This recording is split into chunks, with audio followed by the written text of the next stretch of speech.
Clone Wars Season 7 is the final season of Clone Wars. Next month, I'll be talking about Bad Batch, then moving on to Rebels. I enjoy this season quite a bit. This is probably the best season, let's be real. What I really like about this season is just everything about it. Like, except for like one arc in particular. Because there's really only 3 arcs in this season, unlike most seasons. The first arc is a Bad Batch backdoor pilot. It's not a great episode, but I do like the idea of giving Rex a final arc in an episode dealing with the loss and what the war's done to him.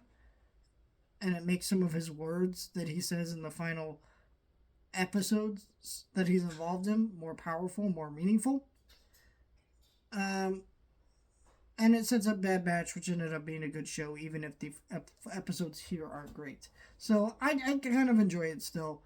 The middle chunk is a really bad episode. It's the one where Ahsoka returns, which normally would be like, fuck yeah, Ahsoka's back.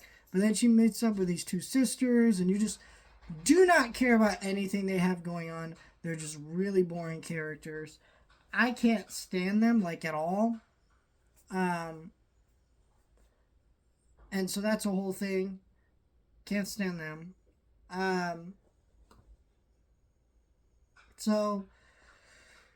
then, like, I remember watching those episodes weekly and just getting to the episode where they break out of prison only to get thrown back in prison again. And then you have to wait next week to find out what happens next. What the fuck was that? It was so infuriating as a fan.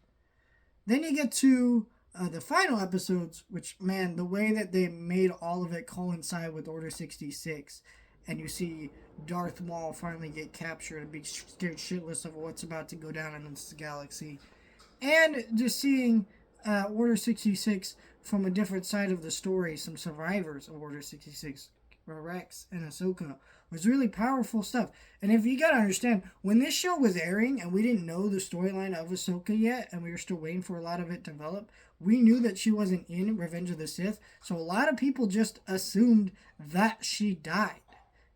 They just assumed Ahsoka was gonna die by the end of the show. And that was just gonna be it. And it wasn't gonna be like Order 66 death, like she was gonna die long before that. And that was going to be part of Anakin's turn to the dark side. And that ended up not being the case. And it was pretty interesting. So let me know your thoughts, like, share, and subscribe.